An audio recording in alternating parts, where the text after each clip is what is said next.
미국의 보험 설계사 중에 하일리라는 사람이 개발한 법칙이 있어요. 1, 29, 300 법칙이라고. 그러니까 300번의 작은 사건, 사고를 방치하면 29번의 좀 큰 사고가 난대요. 그러면 이제 29번의 사고를 그냥 방치하면 한 번에 성수대교 꽉 무너지듯이 돌이킬 수 없는 심각한 사태가 발생한다고 하더라고요. 그러니까 1, 29, 300 법칙이 뭐냐면 한 번의 위대한 성취를 하려면 작은 대회 29번의 성공 체험을 해봐야 되고, 거꾸로 뒤집으면 그러면 이제 29번의 성공 체험을 하는 거는 또 매일 300번, 매일매일 300번의 진지한 실천을, 작은 실천을 진지하게 반복하면 이제 반전이 일어나는 거잖아요. 그게 이제 흔적이 축적되면, 근데 또 하나의 요건이 필요해요. 흔적이 목적을 만나서 축적돼야지 그게 기적이 일어나지, 목적의식을 상실하고 흔적을 축적하면 퇴적됩니다, 그냥. 네. 그래서 제가 생각하는 시간은 많은 사람들이 그러잖아요. 시간은 두 가지가 있다고. 크로노스라는 시간이 있고 카이로스라는 시간이 있다고 하더라고요. 크로노스는 누구나 다 보내는 24시간, 물리적으로 정해진 시간인데, 한번 주변에 보면 똑같이 24시간이 정해졌는데 어떤 사람은 48시간처럼 막 쓰는 사람도 있고, 어떤 사람은 24시간 주어졌는데 그냥 4시간으로 쓰는 사람도 있잖아요. 그러니까 똑같이 흘러가는 물리적 시간을 내가 조정할 수는 없잖아요. 그걸 이제 크로노스라고 그러고, 제가 생각하는 이제 카이로스는 주관적으로, 심리적으로 내가 의미를 부여하는 시간. 똑같이 1시간을 보냈는데, 물리적으로 1시간이 흘렀는데 그 1시간 속에서 누군가는 엄청난 의미를 창조하는 그런 시간으로 보내는 사람이 있더라고요. 그래서 저는 카이로스의 시간을 보내는 게 사람들한테 똑같은 시간을 보내면서도 의미와 가치를 창조하는 시간이라고 생각해요. 그래서 저는 제가 생각할 때 시간은 시간만 갖고는 독립적으로 별 의미가 없을 것 같고, 그 시간이 인간을 만나서 어떤 공간에서 어떤 시간을 보내는지, 그러니까 저는 이걸 3간이라고 그러거든요. 3번 간을 봐야 돼요. 시간, 공간, 인간. 이 3가지가 만나면 똑같은 시간이라도 지금 이 공간에서 이랑주 대표님하고 이랑주라는 인간과 만나서 시간을 보내는 거하고, 또 다른 공간에서 또 다른 시간을 또 다른 사람하고 보낼 때 똑같은 시간이 주어져도 그 시간이 어떤 공간과 어떤 인간과 함께 더불어서 흘러가는지에 따라서 엄청난 가치가 다르게 바뀔 것 같아요. 시간에 관한 책을 쓴다면 저는 그 윌리엄 워즈워드라는 사람이 있어요. 그 사람이 말한 것 중에 스팟 오브 타임이라는, 시간의 점이라는 그 언어가 있거든요. 서곡에 나오는 언어인데, 시간의 점이 뭐냐면 내가 인생을 살아가면서 내 몸에 각인된 직간접적인 경험의 흔적을 다 시간의 점이라고 생각하면 돼요. 그러니까 지금 내가 이랑주 대표를 만나서 인터뷰하는 것도 시간의 점인 거고, 또 나를 괴롭히는 인간을 만나가지고 내가 상처받은 것도 시간의 점이고, 그다음에 프로젝트 하다가 말아먹은 것도 시간의 점이고, 그다음에 여행 갔는데 엄청난 장관을 보면서 내 몸에 강렬한 추억으로 담는 것도 시간의 점인 거고. 그러니까 그런 시간의 점들이 연결되면 이제 선이 되잖아요. 점이 연결되면. 선이 연결되면 뭐가 되나요? 면. 면. 네. 그러니까 제 면상이 제 면상이 어떻게 생긴 거냐면, 제가 살아오면서 수많은 시간의 점을 연결해서 우여곡절 파란만장한 인생을 살잖아요. 다 곡선이 이렇게 오르락내리락한 선이 연결돼서 이렇게 면모가 생긴 거잖아요. 그러니까 한 사람의 면모를 바꾸려면 그 시간의 점을 바꿔야 되거든요. 근데 그 시간의 점을 연결하라라고 한 사람이 있잖아요. 스티브 잡스가 커넥팅 더 다츠, 점을 연결하라. 점을 연결하면 그 과거의 아름다운 추억의 점들이 연결되면서 새로운 창조가 일어나거든요. 그러니까 스티브 잡스가 그런 말 했잖아요. 과거의 점을 연결할 수 있지만 미래에 내가 어떤 삶을 살지 점을 미리 연결할 수는 없다고 그랬잖아요. 그러니까 시간의 점, 윌리엄 워즈워드가 말하는 시간의 점과 스티브 잡스가 얘기하는 커넥팅 더 다트의 그 다트 점, 이게 다 시간의 점이거든요. 그러면 시간의 점이 풍부한 사람들이 연결될 가능성이 더 많아지는 거잖아요. 그러면 엄청난 상상력과 창의력이 발휘되는 거죠. 그래서 저는 과거가 부실하면 미래도 부실하다고 생각해요. 그러니까 상상력이 왜 없어지냐면 우리가 해본 게 별로 없기 때문에 그런 거예요. 그러니까 시간에 점이 많은 사람들은 그만큼 점을 연결해가지고 연상될 가능성이 많은데, 책 읽은 것도 없고 어디 다른 데 가서 경험한 것도 없고, 그러니까 연결할 점이 없으니까 이제 자꾸 점 보러 가는 거죠. 그래서 점 보지 말고 점을 연결하라. 뭐 이런 책을 쓰면 좋겠다.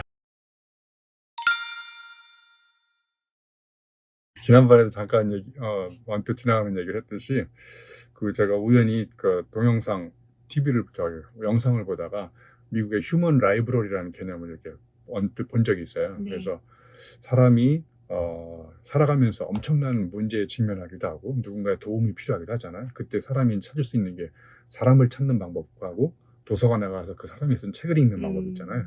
그런데 이제 사람은 저마다 한 권의 엄청난 책이라고 하잖아요. 그러니까 사람을 만나서 사람한테, 저는 이제 기본적으로 이런 생각을 갖고 있어요. 사람이 사람을 만나야 어제와 다른 사람으로 거듭나거든요.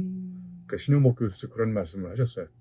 사람이 가장 즐거운 통렬한 기쁨을 느낄 때와 처절한 아픔을 느낄 때다 언제냐? 사람을 만날 때라는 거예요. 물건을 만나가지고는 그렇게 되지 않고, 그리고 여기 두 가지가 있잖아. 사람을 만나서 엄청난 기쁨을 느끼기도 하지만 사람을 만나서 엄청난 상처를 받기도 하는데, 그럼에도 불구하고 사람이 사람을 만나야 되는 이유는 어제와 다른 사람으로 거듭나는 가장 강력한 방법은 나와 다른 세계에 있는 사람을 만날 때 나는 제3, 제2의 나로 끊임없이 변신할 수 있거든요. 그러니까 사람이 사람을 만나는, 그리고 그 사람의 매개 연결고리를 매개해주는 이런 타임베스트라는 서비스는 제가 보기에 근래 보기 드문 성공할 수 있는 서비스일 것 같아요. 서비스일 것 같아요. 사람은 이제 역경에 처했을 때 노련한 뱃사가 공도 험난한 파도가 만들어내듯이 사람도 이제 역경에 처했을 때 역경을 뒤집으면서 역경을 뒤집으면 경력이 되잖아요. 네? 그러니까 내가 역경에 처했을 때 그걸 극복했던 순간이 돌이켜보니까, 예를 들면 그다음에 또 경기도 평택 화력발전소 가서 이제 희망과 꿈도 없이 그냥 하루하루를 살다가 어느 날 고시공부 체험생 수기집을 읽고, 그러니까 공고생이 행정고시를 패스했거나 이런 고시를 패스한 수기집을 읽고 이제 내 인생을 첫 번째 이렇게 뒤바꾼 운명의 책인 거죠. 그 책이. 그 책을 읽고 제가 이제 고시 공부하려고 한양대학교 온 거죠. 결론적으로 얘기하면 그 책이 저를 잘못된 꿈을 품게 만든 책인 거예요. 고시생이 될 뻔하셨네요. 그런데 인생 최대의 결단은 고시 공부를 하기로 결단을 내린 게 아니라 고시 공부를 포기하기로 결단을 내린 거예요. 그러니까 선택의 결단보다는 포기의 결단이 사람을 이전과 다른 사람으로 거듭나게 만드는 중요한 계기가 될 수가 있어요. 만약에 내가 고시 공부를 계속해서 고시에 패스했다, 인생이 굉장히 좀 밋밋하고 재미없었을 것 같아요. 다행히 고시 공부하던 책을 달밤에, 군대 갔다 와서 달밤에 다 이렇게 쌓아놓고 기름을 부어서 다 불질러 버리는 역사적인 군사개인 사건을 그 사건 때문에 이제 이렇게 이제 방대한 책을 읽게 된 거죠.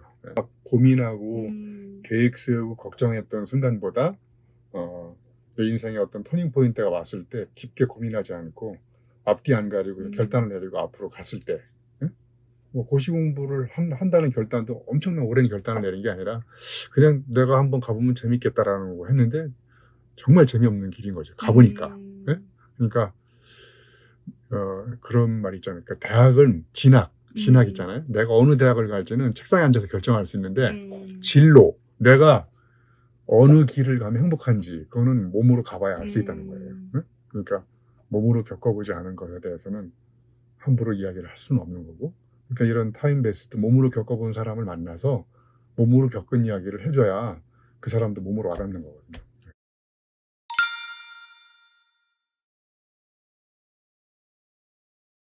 이어지는 이야기인데, 저는 이제 책상에서 공부를 많이 하고 이런 지식인, 지성인, 대학 교수를 지성인이라고 하잖아요.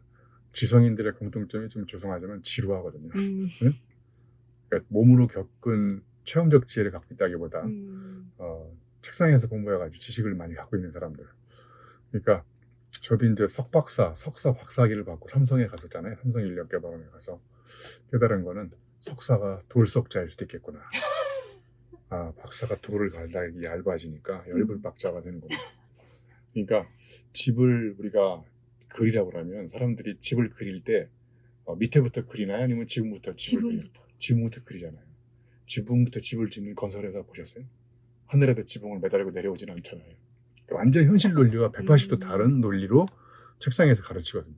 그러니까 저는 과거의 유영만한테 소개시켜주고 싶은 사람은 책상 지식이 위해서 책에서 책을 많이 읽고 막 그런 머리 좋은 사람보다는 조금 약간 어눌하지만 저마다의 분야에서 아주 유니크한 경험을 한 사람들.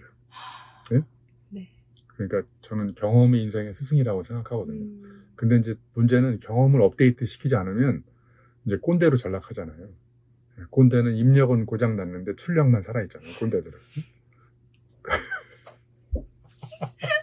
너무 명쾌하게 해주셔가지고 꼰대의 정의를. 네. 그래서 경험으로 인생의 지혜를 터득한 사람들, 그리고 그 분야에서 그 좌절과 절망을 겪어보면서도 자기 삶을 살아가는 사람들. 제가 강의할 때 자주 써먹는 것 중에 하나가 이렇게 비행기를 보여줘요. 이렇게 비행기. 네네네. 학교에서 이렇게 종이 비행기 적잖아요. 네네. 그러면 이제 이렇게 접어가지고 이 종이 비행기, 이렇게 접은 비행기가 멀리 날아갈까요? 아니면 자, 이렇게 해가지고 이 두 개의 비행기 중에 어떤 비행기가 멀리 날아갈까요? 자, 던져볼게요. 네. 얘가 멀리 안 날아가는데 얘는 내가 원하는 방향으로 날아가거든요. 와. 왜 그러냐면 얘는 살아가면서 고생을 별로 안 해가지고 이렇게 인생에 굴곡이 없어. 근데 아까 걔는 이게 얘가 살면서 겪었던 인생의 많은 주름들이거든요. 이 주름 속에 뭐가 들어있냐면 이 사람이 고생하면서 겪었던 삶의 노하우나 체험적 지혜가 들어있는 거예요. 그러니까 얘는 웬만한 바람이 불어도 그런 거 아랑곳하지 않고 자기가 원하는 방향으로 날아가거든요. 네? 그래서 구겨진 종이 비행기가 멀리 날아간다. 여기 타임베스도 구겨진 종이 비행기 행사를 많이 소개시켜주면 좋을 것 같아요. 사실은 이제 몸 철학에 관심이 있어요. 몸 철학. 몸 철학. 네. 몸의 철학이라는 책도 있고요. 조지 레이코프라는 사람이 쓴 책인데,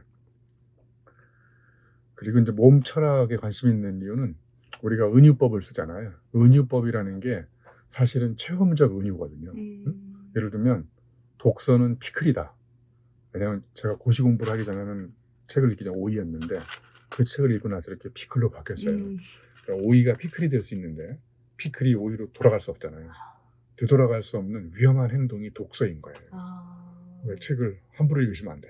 그렇게 해서 이렇게 많이 읽으셨군요. 네, 그 책을 제대로 읽으면 나처럼 이상한 사람이 되는 거고, 남주 대표님 책을 대충 읽으면 이렇게 되는 농담인 거고. 아무튼 그런 은유법이 왜 체험과 관계가 있냐면, 자, 오이나 피클을 먹어보지 않은 사람한테 독서는 피클이다. 이게 먹힐까요, 안 먹힐까요? 피클을 경험해보지 않은 사람한테는 이거는 메이크 센스 하지가 않아요. 알아듣지를 못해요. 피클이 뭐야? 예를 들면 롤프 베돌리가 쓴 불행 피하기 기술에 보면 숙고는 전조등이지만 숙고는 손전등이지만 행동은 전조등이다, 이런 말이 나와요. 그럼 어떤 님이, 교수님 전조등이 뭐예요? 그러니까 전조등을 체험해보지 않은 친구는 그런 메타포, 은유법이 통용되지 않는 거죠. 그러니까 모든 그 근간은 몸 철학, 몸으로 경험한 그런 어떤 겪어본 그 언어에 대한 체험적인 깊이나 넓이가 은유를 구사할 수 있는 그 수준을 결정한다. 종이 약국이라는 책이 있어요. 종이 약국. 네. 그러니까 이제 그 약국에 가면 이제 의사가 약을 처방해주면 가서 약사가 처방전대로 약을 주는 것처럼 여기는 그 종이 약국에 가면 이렇게 진단을 해요. 요즘 어떠냐 상태가. 그러면 저 뒤에 가서 이렇게 책에 문장을 이렇게 처방해 갖고 와서 식전에 몇 페이지 읽고 식후 몇 페이지 읽어라, 이렇게 처방전을 줘요. 응? 반드시 처방전대로 복용을 해야 돼. 그러니까 여기서 재밌는 게 사람이 심리적인 마음 상태에 따라서 그 마음을 이렇게 위로해주고 이렇게 또 보듬어 줄 수 있는 그 문장들이 이렇게 처방해 주는 것처럼 그러니까 시 처방, 뭐 노래 처방, 그다음에 뭐 그림 처방 이런 거 있잖아요. 예. 그러니까 사람의 상태에 따라서 네네. 그 시들은 아마 그런 시는 이미 많이 나왔을 거예요. 우울할 때 읽는 시, 뭐 네네네네. 이별했을 때 읽어야 되는 시 이런 것처럼. 그래서 그런 사람들한테 사람도 이렇게 만나게 해주고, 그다음에 이제 사람을 못 만날 때는 이제 그 사람을 만나기 전에 기다리거나 아니면 그 사람을 만나고 나서 또 다른 시간이 남을 때 그런 문장 처방전, 시 처방전 이런 거를 처방을 받아가지고 읽으면 그렇잖아요. 한 문장이 어떤 때는 와, 그 완전히 신문을 울려가지고 하루 종일 기분이 우울할 때 그런 거 읽으면 확 기분이 좋아지는 문장도 있잖아요. 네. 네네. 그런 거를 잘 문장 처방사, 문장 네, 약사님이시네요. 약사, 네. 네. 인두, 지지는 거 있잖아요. 인두 네. 같은 한 문장. 한 문장을 만나면 가슴이 확 뜨거워지듯이 그런 네네. 인두 같은 한 문장이라고 제가 인두 같은 한 문장을 만나기 위해서 오늘도 나는 활자의 바다를 건너고 있다. 뭐 이렇게.